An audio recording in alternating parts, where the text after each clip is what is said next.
gente, bem-vindos ao Criatividade Paralela. Hoje eu tô aqui com o Caio Ritter e eu vou fazer uma entrevista com ele. E eu conheci ele por meio de um livro que entrou na minha lista escolar, que é esse daqui, Vicente em Palavras. E ele deu uma palestra lá na escola e eu achei muito legal.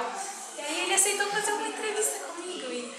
Estamos aqui. Queria agradecer o teu convite para estar aqui no teu espaço aí de divulgar literatura, porque entre tantos autores legais, tantos livros legais, eu poder estar aqui conversando contigo é bacana.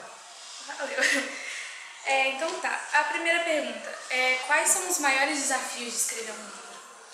Olha, eu acredito que o maior desafio sempre é não ter a certeza se esse livro, em primeiro lugar, se esse livro vai ser editado, né? Porque muitas vezes a gente escreve sem saber se vai ter alguma editora que vai ter interesse, né? Então escrever algo que possa ir ao encontro dos interesses de uma editora para que o livro seja livro, porque não adianta nada a gente escrever o livro e ele não poder circular.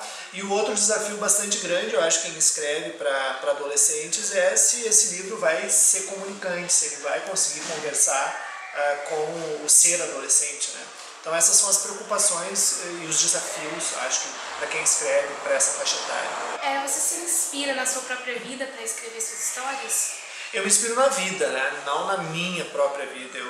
Eu sempre estou meio atento assim, para a realidade, para notícias, para fatos, para coisas que meus alunos dizem, que eu sou professor também, né? Para quando eu vou nos encontros com os jovens, quais são as preocupações do jovem, quais são as indagações, e isso tudo acaba sendo inspiração para a construção dos personagens que eu acabo inventando, criando, enfim. Sempre tem uma matriz que é a vida, né? Não necessariamente a minha vida ou a minha experiência como jovem, como adolescente.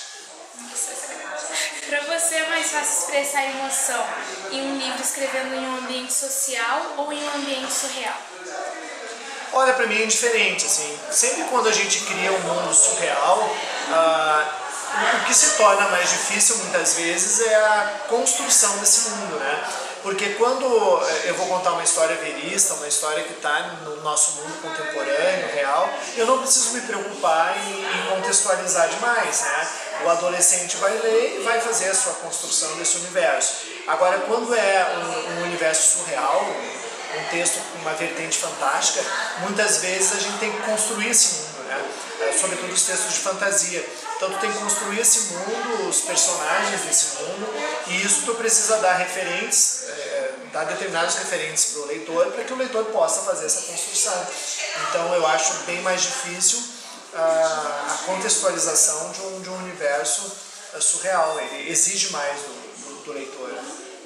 Quando a gente lê Vicente em Palavras, a gente percebe que ele tem uma escrita assim bem diferente do que a gente está acostumado. Tipo, não é o personagem principal que fala de si mesmo, é as pessoas que estavam em volta dele, que a gente conhece o personagem principal por meio delas. Então, eu queria saber como você conseguiu criar essa forma de escrita tão diferente, assim. A gente costuma dar um nome para essa forma aí de escrita de polifonia, né? Poli mais de fonia, som, voz.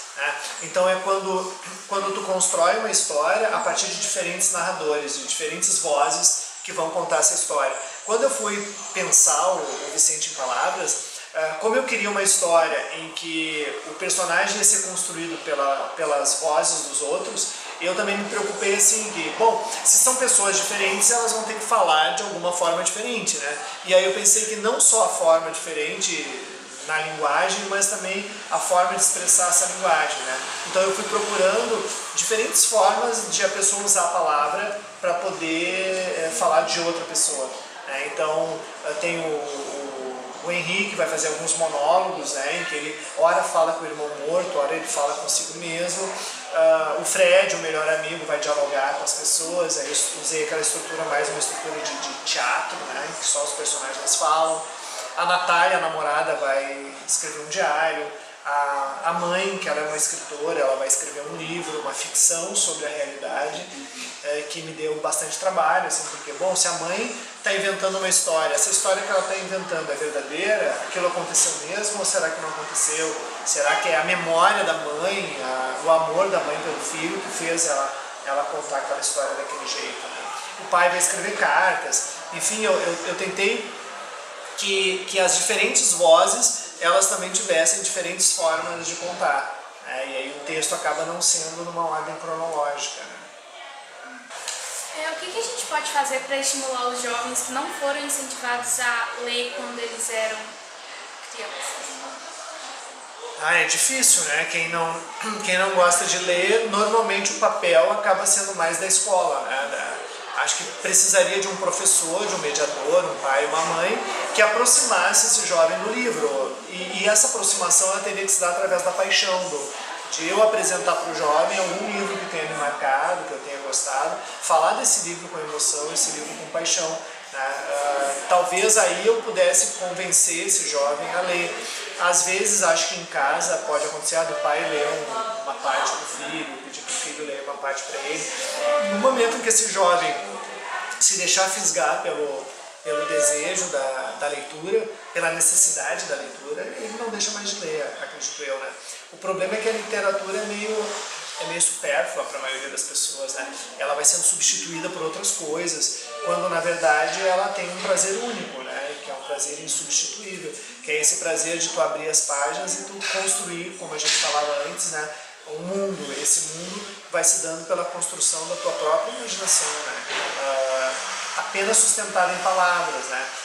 Por exemplo, se eu disser agora para ti aqui a palavra castelo, né? Junto com a palavra castelo, na tua cabeça se formou uma imagem de castelo que para ti pode ser diferente de mim, mas na tua imagem de castelo tu talvez tenha posto ali muros, ponte levadiça, um dragão talvez antes do castelo, um príncipe talvez lá numa torre, torres altas, tu botou céu, tu botou árvore, tu botou floresta, tu botou um monte de coisa, possivelmente, em torno dessa única palavra chamada castelo, né? Então as palavras têm esse potencial mágico de construir imagens e às vezes o jovem não descobriu esse prazer ainda, né? Que a palavra pode dar. Última pergunta, você tem alguma dica para dar para os futuros escritores? Olha, para quem quer ser escritor, a dica única e maior dica é ler. Ler cada vez mais, ler aqueles escritores que estão na moda, ler aqueles escritores que dizem que são bons escritores, né, que a crítica fala que são bons escritores, sobretudo ler aquele tipo de texto que a gente quer escrever, né? Tu quer escrever para criança, tem que ler livro para criança. Quer escrever para jovem, lê os autores e os livros mais badalados para a juventude. Tu quer escrever conto, tem que ler conto. Quer escrever poesia, tem que ler poesia. Lê muito. Acho que a maior escola para quem quer ser escritor, para se preparar para virar escritor, é a leitura. E depois acreditar no sonho, né? Sair escrevendo, não mostrar os textos só para as pessoas que gostam da gente, mostrar para quem tem conhecimento, para quem pode dizer, olha, esse texto é legal, esse texto não é legal, né? E se aventurar através de concursos literários, mandar textos para a editora. Às vezes o início é mais difícil, né? Depois que tu entra no esquema fica mais fácil de tu publicar, porque tu já estabelece relação com as editoras, enfim. Mas o maior conselho é ler bastante. Então é isso, muito obrigada Valeu. por ter aceitado. Nossa, eu gostei pra caramba. Olha que bom, eu também gostei. Eu acho que é isso, né? É isso. Valeu. Valeu. Então, é isso, gente.